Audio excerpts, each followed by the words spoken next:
Assalomu alaykum. Biz hozir braxitsefaliya haqida suhbatlashamiz.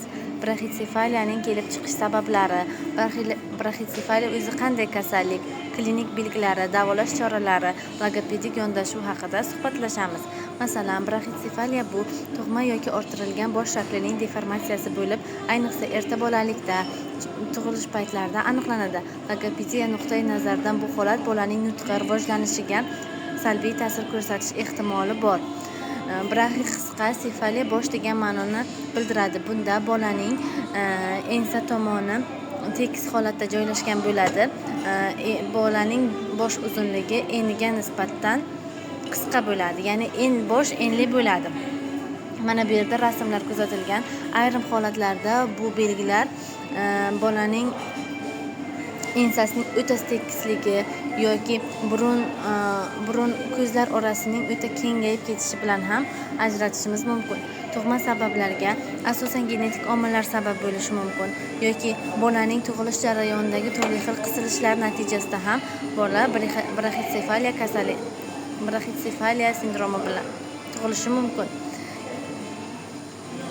Yana ona qornida bolaga joyining tanqisligi, ko'pincha egizaklarda joylarning notekis taqsimlanganligi sababli ham braxitsefaliyaga uchrashi mumkin. Hayot davomida ham orttirilgan bo'lishi mumkin. Masalan, yangi chaqaloqlarning bosh suyaklari hali o'ta mo'rt bo'lganligi sababli ularni doimiy vaqtda yerga yotqizish, ya'ni boshini umuman qimirlatmasdan yotqizish yoki doimiy tarzda boshiga nisbatan bosim berib turish ham braxitsefaliyaga olib kelishi mumkin. Bosh miyada suyuqlikning kamligi sababli ham braxitsefaliya kuzatilishi mumkin. Yana qo'shimcha omillarga ota-onaning bolaga nisbatan e'tiborsizligi, tibbiy nazoratning sustligi, homiladorlikda o'tkazilgan infeksiyalar ham bolani braxitsefaliya kasalligiga uchrashiga olib keladi. Braxitsefaliya kasalligiga uchragan bolani qanday ajratib olishimiz mumkin? Ya'ni ensa yasiligi, bosh shaklining keng va qisqa ko'rinishi, ba'zan yuzning notekis rivojlanishi bilan ham, ko'zlar orasining bir-biriga nisbatan o'ta kengligi bilan ham farqlashimiz mumkin. Tashxislash usullari. Braxitsefaliyani tashxislashda asosan turli xil bosqichlari bor, ya'ni tibbiy tekshiruvlar yordamida turli xil hisob-kitoblar natijasida bu kasallikni aniqlashimiz mumkin. Shifokor bosh shaklini o'lchab oladi, ya'ni braxitsefalik indeksini aniqlab olishi kerak bo'ladi. Braxitsefalik indeksni aniqlash uchun bosh kengligi bosh uzunligiga bo'linadi va yuzga ko'paytiriladi. Agar bunda natija 80% dan yuqori yoki 80% ga teng bo'lsa, bolada braxitsefalik kasalligi aniqlangan bo'ladi. Bunda mana agar hozir tasvirlab beradigan bo'lsak, bosh uzunligi enidan qisqa bo'lishi kerak. Turli xil rentgenlardan, kompyuter tomografiyalar yordamida ham boladagi braxitsefaliyani aniqlashimiz mumkin. Masalan, rentgenda boladagi bosh miyaning suyaklarini aniqlab olishimiz mumkin. Bunda bosh miya suyaklari qanday bir-biriga joylashgan, shuni ham aniqlab olishimiz mumkin.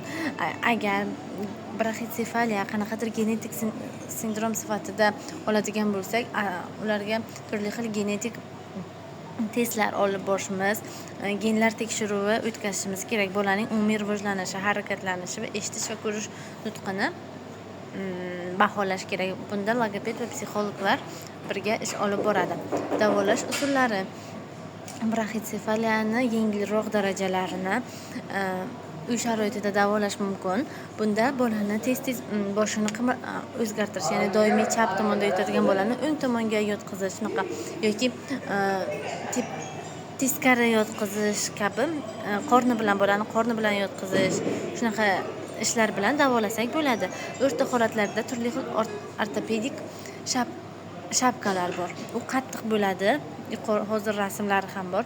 U qattiq bo'ladi va bolani bosh miyasi shaklini shakllantirishga yordam beradi.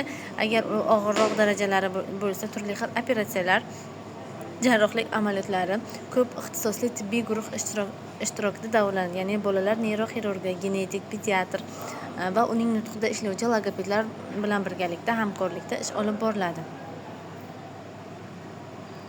Bu yerda logopedik yondashuv Ayrim hollarda bolani bosh miyasining deformatsiyasi uning nutqiga ham ta'sir ko'rsatadi. Bunda logopedlar bunday bolalar bilan qanday ish olib borish kerak? Ya'ni bunda logopedlar bolaning artikulyatsion apparatlar holatini tekshirish kerak. Ya'ni ayrim hollarda yuz simmetriyasi ham ularda buzilgan bo'lishi mumkin. Shuning uchun artikulyatsion apparat holati tekshiriladi. Turli xil mushak mashqlari, masajlar, nafas mashqlari, chaynash mashqlarini bajartirishi mumkin. Eshitish va talaffuzni aniqlash uchun maxsus mashg'ulotlar, bola bilan asosan individual shug'ullanish tavsiya etiladi. Bunda bolaning rivojlanish darajasiga, xotirasiga, yoshiga ahamiyat berish kerak. Xulosa qilib aytganda, braxitsefaliya faqat tashqi ko'rinishni o'zgarishi emas, balki bola rivojlanishiga, nutqiga, uning hayotdagi o'rniga ta'sir qilishi mumkin. Buni erta tashxislash, davolash asosiy omil hisoblanadi. Tibbiyot genetikasi, neyroxirurgiya va logopediya yo'nalishlari bunda hamkorlikda ish olib borishi mumkin. Ota-onalar va pedagoglar xabardor qilish orqali sog'lom avlodni tarbiyalashga xizmat qiladi.